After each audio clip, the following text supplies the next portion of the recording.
Welcome to another episode of the Peak Potential Success Show. My name is Fong. I'm an entrepreneur, business strategist, real estate investor, speaker, and also a best-selling author. Every single day, I have the opportunity to help others unlock the potentials and guide them to succeed.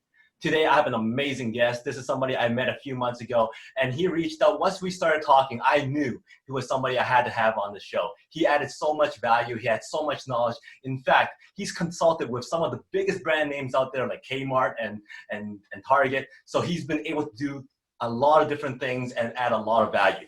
He is a serial entrepreneur, an international speaker, a results strategist, business coach, mentor, consultant, and a podcast host of the show, Business Growth Show. He is all the way from Australia. He is the guy who is always driven to succeed, and he is the guy who is always driven to add and deliver value. So please welcome Mr. Athin Cassiotis. Awesome. What an amazing introduction, Fong. That's so amazing. I love it. And yeah, really happy to be on the show today. It's going to be an amazing show, I'm sure. Well, thanks for being here. And like I said, you're all the way from Australia. So thank you for making that time and making things work. Yeah, definitely, man. We like in business, we do what we have to do. There's never a challenge too big. We just make it happen, and we'll go from there. So I've seen some of your shows before, and I know you're going to have that Australia background. So I made sure I showed my hometown as well. I love it. It's an amazing town as well. There, nice little stadium and everything going on. So we enjoy the benefits and the fruitfulness of where we live. Exactly. For people who don't really know who you are, would you mind giving us a quick little synopsis of your background and what you are doing today? Yeah, so I grew up in Adelaide, South Australia, and I had parents as teachers. I didn't actually finish school, which they didn't like, and then I got a job quite young at 18 at an environmental company, Global One Veolia, and worked my way up there in different roles and doing a bit of sales administration, reporting, sales support, almost going to become a sales rep. And then I got tapped on the shoulder to move to their head office in Sydney about 9 years ago, and did a lot of cool things in there in their business development department working on big tenders, with things like Department of Defense, Westfield Shopping Centres, Coles, a lot of big ones, doing various efficiency projects and helping the sales and account managers out. So that's sort of where it started. And then I also started my MBA while I was there. I got in on experience. So that was something big on me when people said I couldn't do it. And that gave me the confidence to start my own business. My first one about 3.5 years ago, which was waste management consulting. And basically helping a lot of large commercial clients, with strategies and reporting and other things with tenders and that, based on my over 10 years experience in the industry. And worked with like very large brands like yourself. So Westfield Shopping Centres, which are the biggest here in Australia, and I know in other countries as well, will manage their tender. They spend about 25 million a year on waste. So I was in the background doing all the smarts for them. And then did some consulting for Coles, one of the two biggest shopping centres. Then Kmart and Target, got a long-term agreement with them, and doing a lot of cool stuff with strategies and things with them as well. So that's sort of how it eventuated. And I was being a lot of the biggest consulting firms, and I didn't have huge amounts of staff, but I was very confident in my abilities. And then I started my own business coaching and mentoring business more recently, where based on that experience, based on my MBA, which I recently finished, and based on, my own coaching and things like that, learning from people that are successful, to really, give back and show people that it is easy to either start a business or grow a business. And really enjoying that to help people out as well. Well, congratulations on your MBA. It's probably a very big, prestigious kind of award for yourself for recognizing the fact that you've gone through a lot of hard work and lots of sleepless nights. Yeah, definitely. It was very tough at the time. And, my parents told me I would never be able to study. My teachers told me I wouldn't be successful, back at high school. And so it was one of those things to prove people wrong. I think no matter what fire you need, whether it's from somebody else telling you can't do something, or whether it's just an internal fire because you want to do it, whatever works for you, I think that's you just need to use it and make things happen. Did you tag all those people on your account so that you made sure they saw your photo? I love it. Did any of them comment back again and go, "Oh, of course, we knew you'll do it for sure"? I think that no one commented necessarily, but a few people of my family and stuff were like, "Oh yeah, we always thought you were going to be good," and everything like that. Even my father, when I was going to move to Sydney, he said to me, "You won't last 6 months." That's what he said to me when I moved, because I was at home still back then, and in a Greek family where everything was done for me. So I proved him wrong as well. It is funny. He's still. I see it as a driven force. Some people might, catapult when people sort of put them down, but I think you've got to flip it and go, well, it gives me the fire. But it's a very great feeling and it was difficult for me to study. I'm not a normal studier, but I think, with anything, persistence, right? In business, there's certain things that you don't like to do, but you know that you need to do them or it's for a greater good, with what your path is. So, by me having that mindset, that drive to make it happen, I did what I had to do, late nights and, forced myself to do things and got it over the line. Hearing you talk about trying to prove people wrong and then actually proving people wrong, I'm assuming that one of your motivations is spite. A little bit, yes. I think a lot of people, like to put people down. In Australia, it's, there's the tall poppy syndrome, and there's similar things around the world, right? Where people, they don't like you to do too well. So, and they want to keep you comfortable. I think it's very similar anyway, but they try and bring you down. And a lot of people stay comfortable, unfortunately, and they stay in their circles and like, oh, okay, I won't do that then, and whatever else. But I'm never like that. And, I think we distance ourselves. When we're really successful entrepreneurs, we've got to have that drive. We've got to be willing to let go of those friends, not necessarily cut them out of our life, but to move away from the people that are not necessarily bringing us up and, trying to hold us back. Not necessarily doing it on purpose, but it's just because of their nature. They don't have the same drive and vision that we do. So, whatever it is, I know, I got a lot of clarity in what I want to do and achieve and help a lot of people in this world. And, nothing's going to stop me. So, I do what I have to do myself. I've got to learn from others if I don't know things, and really just push forward. Very, very well said. Now, one of your past careers was a waste management consultant. Now, that's not exactly something that people go, hey, that sounds sexy. Let's specialize in waste management. So how did you decide that, hey, waste management, that's the way to go. That's what I want to specialize in and consult for? Yeah, well, I sort of fell into it, funnily enough. So when I was 18 and I got that job, my parents, they tried to get me to uni. I didn't finish school, and they said you had to get a job. So there was like a traineeship, and I went for 2 interviews, and one of them was for Veolia, and the other one was like a steel company here. And the only reason why I didn't get the steel company was I found out later that they wanted a female, which is fine. So then I got the job at Veolia, and in that position, it was a very low position because I was 18. They'd never hired a male in that position as well, right? But I got along so well with my future managers when I joined that they were like, yeah, we'll get you in. And,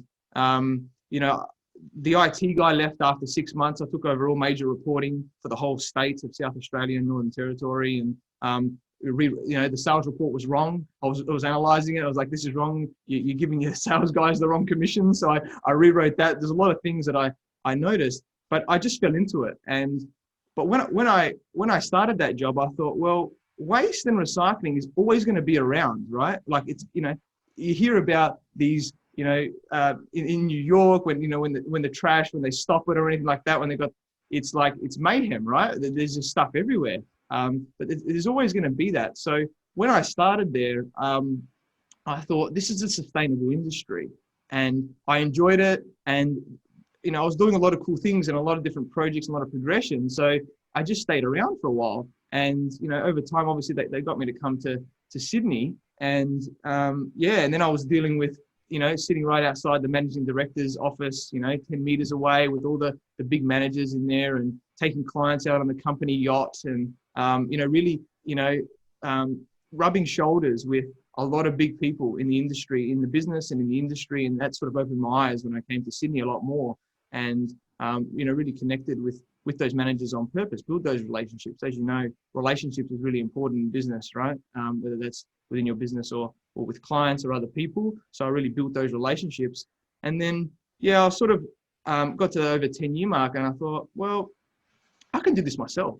I've got a lot of experience, right? I got a lot of confidence and doing a bit of that MBA. So I just thought, it's easy for me because of the experience to do it. Now, we don't always need huge amounts of experience to start a business, right? It depends on the business. But when you do have that and the runs on the board, it's a lot easier because you're congruent with, what you can deliver to clients. So I went into it and, really loved it. And I liked working with big commercial businesses because you can make a bigger change. It's more difficult to change someone domestically, like at a house or an apartment, for them to change because they don't have the education, right, to know how they recycle and things like that. It's a bit of a challenge in Australia. But when you go to a commercial business, you can put in processes. When I'm working with Kmart and Target, they've got like 500 stores around Australia, right? And then, you think about how many staff they got there and the amount of waste and recycling that's there. So you put in processes, you can really make a decent chunk of change with, recycling more and things like that. So yeah, just fell into it that way and enjoyed it and kept rolling from there. When you said you fell into it, I was hoping it's not literal. Well, funny you say, right? Like there's a thing called waste auditing. So I like dumpster diving maybe is another way of saying it. Like I've jumped into many bins, right? Especially even with Kmart and Target. I went around to 50 stores to sort through their waste, and I had to literally jump in the bins. Wow. And luckily they don't have much food waste at all, right? So if you went to a food place and you had to do that, that would be a whole other story with not being as nice, but it was more dry stuff, so it's not that bad. And it's actually, and that's more to understand what they've got, sorting it into different categories, and then you can really put a strategy into recycle more basically. So I have done that, but I didn't necessarily fall into any on purpose or accidentally. Have you walked into this one place where you go, you smell that? That's money. I love it.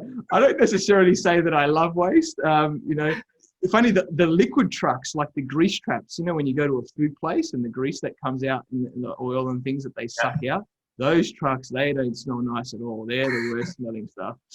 When they're coming out and they're sucking it out, you can be 100 meters away or more and you can smell it. So there, it really depends on timing. I think I've come immune a little bit to the smell. I don't really smell it. Some people might be like, oh, it smells a bit funny, but I'm like, yeah, it's all right. It's a Tuesday. Exactly. I'm more on the computers, right? I'm more doing the smarts behind the scenes, but like anything, you got to get your hands dirty from time to time as well. Right. And in that line of work, it gets really dirty. So that role of waste management consultant, was that something that's always been around in business? Like, because I thought that usually if you go and hire a consultant, they'll kind of go in and kind of blanket the whole thing. We need to fix this. We need to fix the management part here, fix the waste management here, and all that kind of stuff. Whereas you're specialized on that one aspect of it. So was that difficult for you to get into the industry and convince these big brands saying, hey, you know what? You need a specialized person to talk about this aspect only? Yeah, like I don't think it was difficult for me. The waste and recycling industry, especially in Australia, is quite a small industry. So it is a lot based on relationships. So I leveraged my relationships to get a bit of work initially. But when I went to the big companies, it depends, because everybody, even though there's waste management, which is a niche, there's sub niches within that as well on who they focus on. So some people work on like councils, like domestic, pickups and things like that. That wasn't my experience, right? So I'm not focusing on that. Other people might work on development approvals. So when when you're putting up new properties or you're changing properties, you need to have a waste management plan to actually say, like, depending on how many people, if it's like an apartment building or whatever, how many bins you need, things like that, right? So that's a thing, and that's always going to be there. But I didn't have a lot of experience in that, so I didn't want to do that, right? My thing was I work with a lot of big commercial businesses, and the difference with me is that I have, got a lot of experience in a waste company, right? A lot of the other consultants, and there's not that many, to be honest. There's maybe up to 10 to 20, maybe other, in Australia that are a waste management consultancy type business. So there's not huge amounts of them. It is quite niche. A lot of them are like environmental engineers. So they've gone down that path. So they do those development approvals for the apartments and look at other things like that from a government or a domestic level.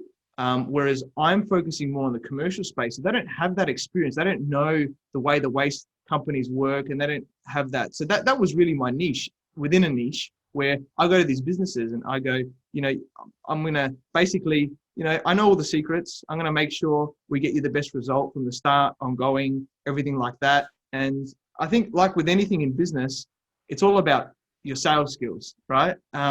If you can't sell, you don't have a business. So I think learning how to sell properly, and it's just the journey of how to sell and things like that, and how you do things, I think was really paramount in me being able to do that, to get in front of people and really portray the value that I can bring. So that's it's an interesting space. There's not a lot in there. There's not a lot of people that what I do, and that's specifically why I niched in it.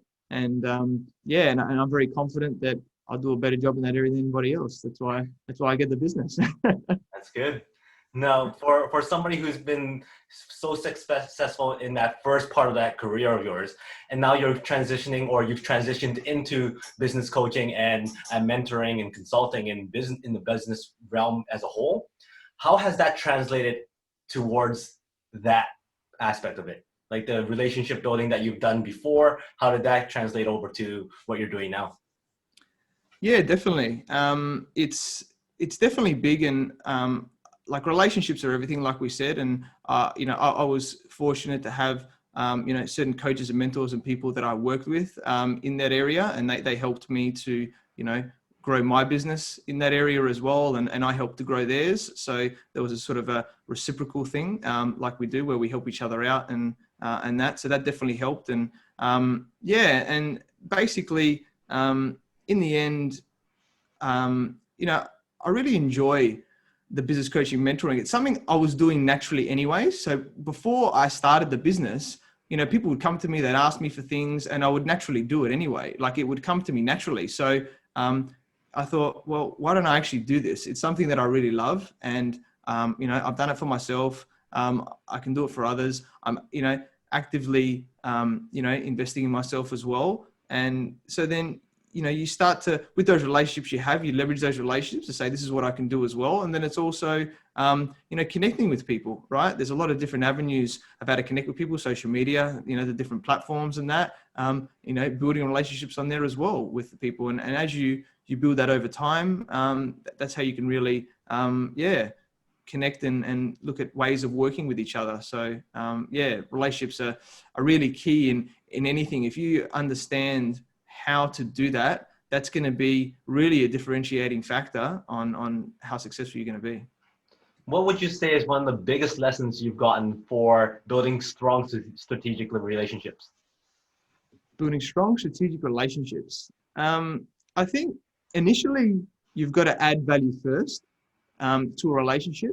And like when I was at Veolia and I was sitting outside the managing director's office and things, we used to have Friday drinks every Friday afternoon. We'd have Friday drinks, and that was a good way. And the senior managers were there, and the managing director was there every 2-3 weeks maybe as well. And most of the people were scared of him, right, in the office. Like the majority, like almost everybody, right? That wasn't like a senior manager because it's him, and it's like that. I wasn't scared. Like in the end, people are people, right? It doesn't matter what their status is or anything like that. So that's the way that I went into it. So I went in and I was having a laugh like it was my mate, that he'd go around. He was very witty, and he'd go around the office a little bit and, make some little cracking witty jokes, and people would laugh at him. When he would come to me, I would, be really quick back with a wit and make him laugh straight away, right? I'd walk into his office confident, close the door, have a bit of a laugh, have a bit of a chat, things like that. So I'd go over and above to, connect with these people, see where there were similarities, what we could have a bit of a chat about, and just, make them enjoy themselves. I think in there, a lot of people, put people on a pedestal, or they have that notion of, I've got to tiptoe and things like that. Everybody's the same. Yes, there's going to be disparities of powers and different people leverage and things like that. But I think with anything, you just need to, know that these are what the people are, and really have that certainty that, you really want to connect with them, and they'll be able to feel that from you when you go in with that energy. and they'll really enjoy that. I think a lot of high-end people really enjoy having natural conversations and connecting a lot with people where there isn't any fear or anything involved as well. Mhm. Very, very well said. Now, you talked about how to build those relationships with other business partners, potential clients and whatnot. You mentioned at the very beginning about how it was very difficult to kind of maneuver your way from previous relationships. Those who said that you couldn't do it, those who said that it's not for you, or you'll be back in 6 months or something like that. How did you manage those relationships during your journey to becoming who you were? Because I know a lot of people I talk to, they go, my parents are saying this, my friends are saying this, I want to post this stuff on social media, but I'm scared. So how do you manage previous relationships at the same time managing all the other relationships? Yeah, like I think it's all about what is your vision, right? And how congruent you are with that, and are you willing to do what it takes to do that? If you are laser focused, you know exactly where you want to go, you have the clarity on where you want to go, you know, you got to like basically not worry about anything else. In the end, a good thing that, I've learned, and what I say to people is no matter what we do, we get judged, right? We go forward, we get judged. We go backwards, we get judged. We stay the same, we don't do nothing, we get judged, right? So we're going to get judged no matter what, right, in life. So why not get judged while succeeding in doing what you actually want to do, right? It's pretty simple. Like a lot of people don't think like that. They're like, oh, yeah, what about, these people are saying this and I don't know what to do, or I don't want to post stuff because I've got friends and family and what they're going to say. It's like, who cares? They're going to judge you anyway. They're going to judge you through your successes. They're going to judge you through your failures, whether they say it to you or not. It's literally do not care about what they say. I do not care what other people say or think about me, right? And that's not necessarily from day one. I built that, a little bit over time. And that's what I implore everybody to do, is literally not to care. And, these days with social media, the way I look at social media, yes, initially it was good for me to connect, especially with family from overseas, because, you didn't have their contact details. But social media is really a tool to connect with people. And if you're in business, in whatever way that is, or you want to build relationships, that's what it's about. It's not about, just connecting with your family or your cousins and then, posting drunk pictures on the weekend and, pictures of, oh, this is my lovely food that I cooked tonight, or, things like that, right? You want to post things that show, the kind of life that you're living, what type of value you can provide to people, those types of things, right? Building your brand around that. And yes, there may be certain instances where, you're going to ruffle some feathers and people are going to say things to you along the way. It's like, oh, why are you doing this? And why are you doing that? But who cares? They're not on the same path. They're playing small in that area. And so at the same time, you've got to be strategic. You don't want to burn relationships, right? You never want to burn the bridges with relationships.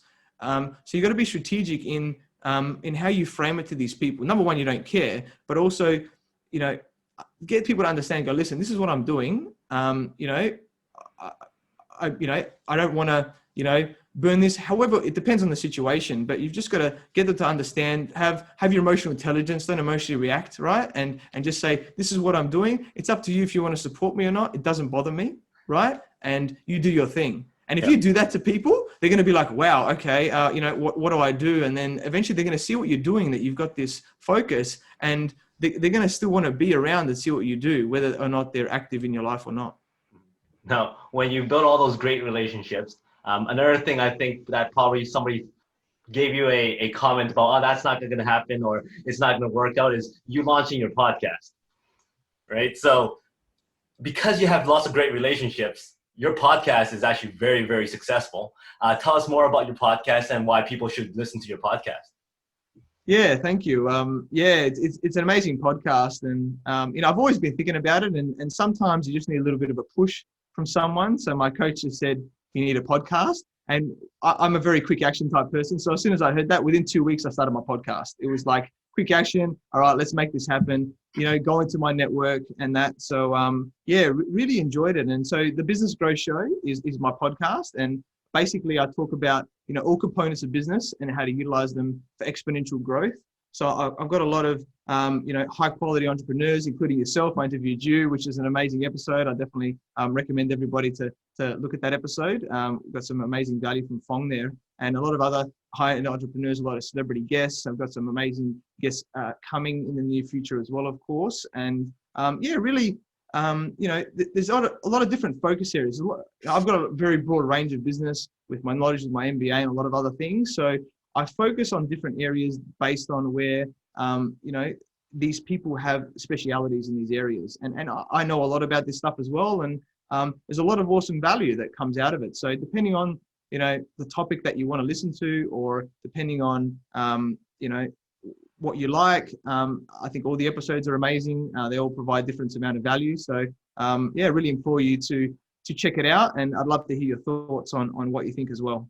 Yeah, I listened to a few of those episodes too. Very great content, great guests as well. And it was a lot of fun to be on that show, and also a very big honor to be on your show as well. So thank you very much for that. Yeah, definitely, mate. It was awesome. Now, you mentioned during your talk there about a coach, and you're a coach yourself. Lots of people go, well, if you're a coach, why do you still need a coach? Why are you still consulting with somebody else to give you that advice? Aren't you able to do it all yourself? What do you say to those people? We can never do it by ourselves. There's very rarely a self-made type millionaire person, right? We all have, whether it's advisors, but it's coaches or mentors, right? Along the way. But, there's a congruency factor as well. It's like, if you're coaching somebody else and you're not getting coached, it doesn't sound right, does it? If you think about it like that, right? Because in the end, we don't know what we don't know, and it's challenging for us to get to that next level, right? If we don't know that information. And yes, we can try and figure it out ourselves along the way and do some failures and try and learn stuff, and that can take a long time. And depending on what you have, you can really be debilitating, on a business if you have a lot of risk and you make a wrong decision, right? But having my coaches and mentors really have helped me to grow a lot quicker, giving me shortcuts on things of what to focus on, what not to focus on, help me with my mindset, different business strategies, a lot of different things. I have multiple coaches for different areas, and I implore everybody to have at least one coach or multiple coaches, depending on what they want to achieve in life. I think it should be a standard for everyone. And there's a lot of people out there that have a lot of value to give, and and I'll continue to invest in them going forward. That's got me to where I am already. And, I really enjoy being coached by, so many great people. And I'm sure with yourself, how you get coached as well, is really what helps us, grow and get to that next level. So what would you say after all the great advices from all your coaches? What is one advice that really stands out, that really saves you time and energy? Ooh, one piece of advice for time and energy. I think, there's a saying that you and I both know is, stop talking about it and get it done. So a lot of people talk about things, and, we focus on being busy and other things like that. And everybody's busy, right? No matter what we're doing, everyone says that. But what are you actually doing? Have you focused on what are the key outcomes you want to do, whether it's the day, but your bigger goals as well, and priorities and things, and actually focusing on that? Because they're the things that are going to push you forward, right? And then, structuring your day so that you do different parts of your day, like getting up early, is an amazing thing, right? Having a morning routine and getting certain things early. Like if you want to do personal development, if you want to do coaching, if you want to go over your coaching and actions, those things, or, improve yourself, your mindset, or learn skills, like a great time to do that is in the morning, because you haven't started the day necessarily yet. You can get those things out the way, and which actually help you to grow. And then obviously you're doing whatever you're doing with clients and working business things from there. And then, because when you get to the night time, depending on what else you've got on, you might have things on and you might not get it done. So I think getting things done earlier in the morning where possible really helps. And and that's really probably been the biggest things that's really got me, is just stop, don't make excuses, right? It's like, and this is where coaches help you, right? It's like, schedule the time in on the really important stuff, get it done, and that the coach makes you accountable for saying, by the next time we meet, this is what we're going to do. So they're the biggest things that's helped me to really push forward very quickly. Now, one of those things that happens all the time when you're talking to a coach is that they tell you something and you go, ooh, that sounds a little iffy and sounds pretty challenging. So how do you take that mentality and go, you know what, it doesn't matter. It's challenging. I'm going to face it. I'm going to overcome it. What's your process of overcoming challenges? Yeah, it always is a challenge. And I think no matter what we do, whether it's an event or we go to a coach, is we have to be an open book. I'll say this to a lot of people. A lot of people go in closed to certain things. I always go in like an open book. No matter what's going to happen, I'm going to soak everything up. I'm going to write my notes. I'm going to, do what I have to do. I'm going to learn from somebody, right? Whatever it is, that is further down the path than me. And it may be uncomfortable, right? From time to time, it may challenge you the way that you're thinking. And you may think that it may be difficult. That doesn't matter. Put that aside and, look into they've obviously got certainty, right? If you've got a coach and they're telling you to do something that's challenging, they've got the certainty that you can do it. And they've likely done it themselves, right? So you can leverage that, right? From them and take in that and then, work out, okay, if there's any gaps, what are the gaps to get you to where you need to be in terms of that challenge?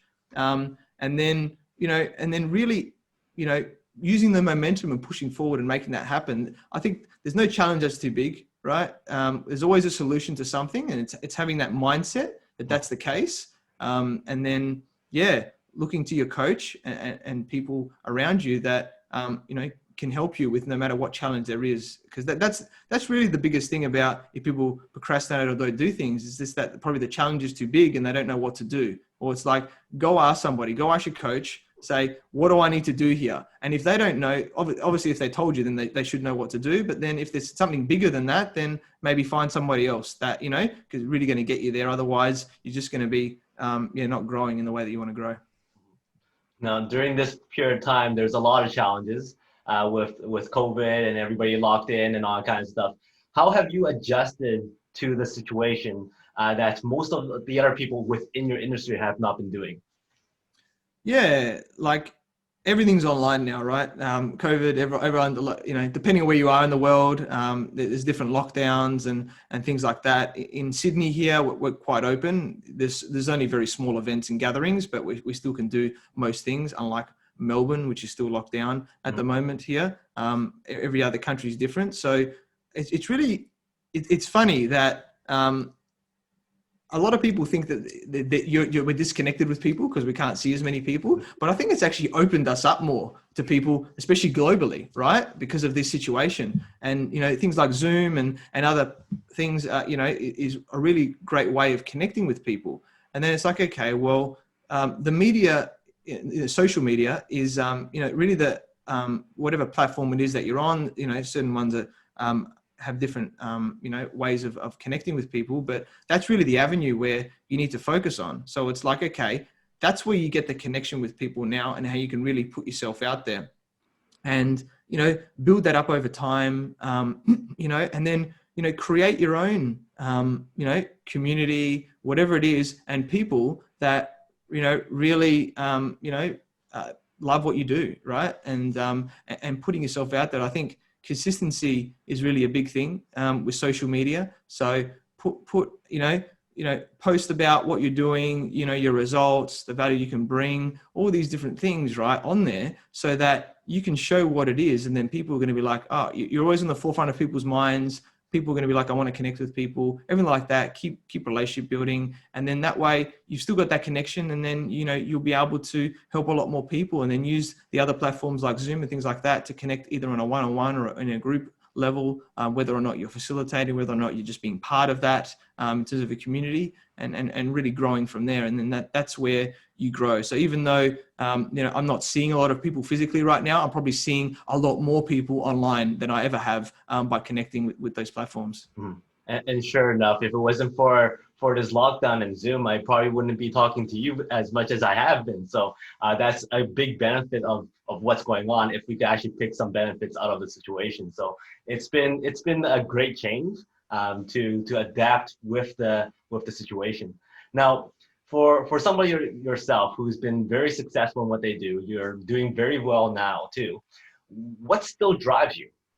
What gets you to wake up in the morning and you go, you know, I'm ready to go. I'm ready to pound the pavement and win some more. What's that motivation? The motivation. Well, I think with anybody, like, it's your why, right? Why are you doing this? And for me, it's something bigger. It's got to be bigger than yourself, right? We do a lot more for others than we do for ourselves. Remember that. So who else are you doing it for? Now, it can be for our partner, our family, our children, depending on where you're at in life. It can also be for the people you're out there to help and serve, right, in this world. That's what you're doing things for. And it's a combination for me as well. You know, I have a big vision of helping huge amounts of people from around the world, millions of people, you know, in the future. And, you know, I can see it happening and I really enjoy that. So that's what I focus on. I envision that, right? I think with anything, the most top sports stars, the most successful people in the world, you always hear that they envision, they see it, right? The vision of what they want to achieve. That's really important, I think. And then going, okay, what are the things in between that I need to do? And then when you see the progress as well, you got to love the process, right? It's not always about getting the result. It's not like, I just want to make $1 million. That's not what's going to get you up in the morning, right? It's about who do I have to become to make $1 million? What's the process in that? And that's where the coaching, mentoring, and everything like that you get, right? To really enhance your mindset and your skills, business skills and everything else. And then also, you know, what else, you know, what are my other goals or everything along the way and things that I achieve, and who do I do it for? Like, what is the legacy, you know, like that you want to leave in this world? I think we all want to leave something. And, you know, I really, want to build an awesome life for myself, for my partner, for my future children that I don't have yet, but they'll come at some point, and everything like that, and really give back to everybody. And I think everybody in my eyes, you know, has a lot of gifts that they're out there to give to the world. And it's for me to help them to uncover that and, you know, commercialize it, so to speak, so they can put that out there in the world. And whether or not they just need to start it, whether or not that they need to grow it in that area, I think we all have that in us. And it's just about, unlocking that to, you know, and that's what gets me up every morning. It's like, all right, what I've got to do, let's keep pushing. And then, you know, celebrating the wins along the way as well. Whether or not it's just getting a client, whether or not it's our own wins, it's our client wins, celebrating those wins, because then that helps you to what, you know, it sort of feeds you to do more and really enjoy that feeling as well. Right. So you're driven, you wake up in the morning, and now I'm going to tell you have the next few minutes to tell the world something very important. One main message that you want everybody to know coming from you. What would that be? Okay, waking up early. I would say that what I mean is that you have a message to share to the whole world. What is that? The message to share to the world is, you know, find out what really drives you. What is your purpose here? What are you very passionate about, right, in here? And then find somebody who you resonate with that can help you to make that happen, to make that come to fruition. That's probably the biggest thing. I see a lot of people out there that are in jobs. Now, don't get me wrong. Not everybody necessarily wants to be a business owner, an entrepreneur, right? It is a challenge to do that. There's a lot of things and, you know, that you need to do and overcome to do that, right? That's not for everybody. But people can be entrepreneurs. People can be, you know, amazing people that work within a business as well, right? So find out what you want to do. Either, you know, find coaches and mentors or people that are going to help you to make that happen, come to fruition so you can do it yourself, or find people that you align with in other businesses that have an amazing vision, right? Because you got to have a vision. Whatever you're doing, have a vision, whether it's yourself or you're buying into somebody else's vision, right? And then go into that and ensure that you're really aligned. And I think the other thing I would say is really understand what your values are in this life as well. What do you value most? And then surround yourself with those people, whether or not you're the business owner and you've got people working for you, or whether or not you're working within a business and the business owner's values, you know, align yourself with those values. I think are really important. So we understand that. And that's what's really going to help you feel fulfilled in whatever you're doing in life. Awesome. Very, very well said. So for people who wants to get to know you more, get in touch with you, get in touch with your show and all kind of stuff, what's the best way to contact you or reach out to you? Yeah, awesome.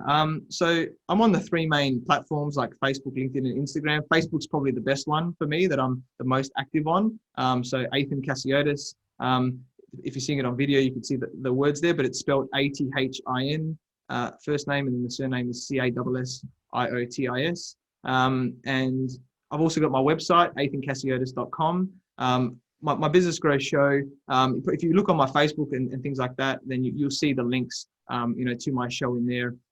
You might be able to find it on YouTube as well. But also, but if you go through either my website or my Facebook, they're probably, the best avenues to find me. Mm-hmm. Great. Now, before I let you go, I have 5 more quick questions for you. Just say the first thing that comes to mind. All right. Yep. The first question is, you're about to do a penalty kick for soccer. Where do you shoot it? Where do I shoot it? Yep.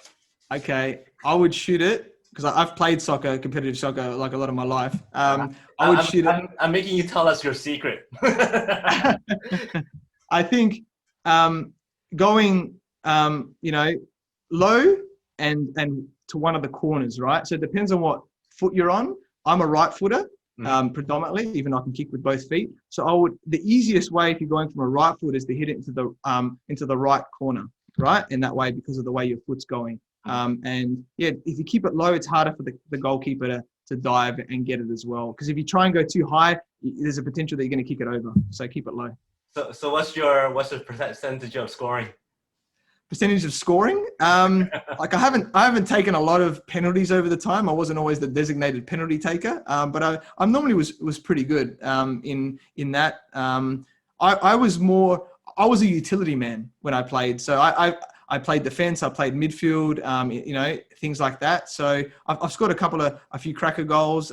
But what I'm really good at is very hard for people to get past me.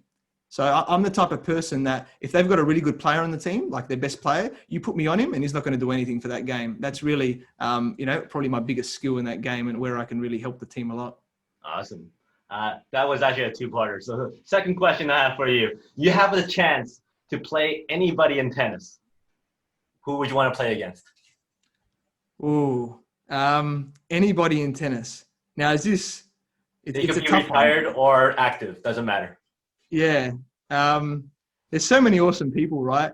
I think, like, obviously you've got the top 3 at the moment. I've played tennis all my life and I've won big championships as well in tennis. So I love tennis. You've got the big 3, like, Federer, Nadal, and Djokovic at the moment. Federer would potentially be one. But I loved Sampras growing up. I think Sampras, he was an amazing player. And, I'd really love to play with him.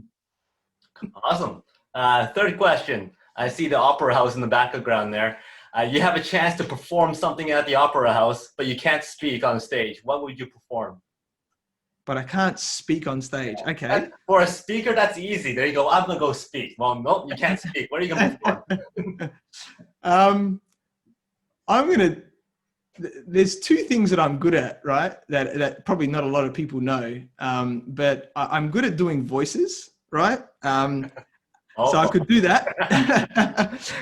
You know what my next question is going to be. Right?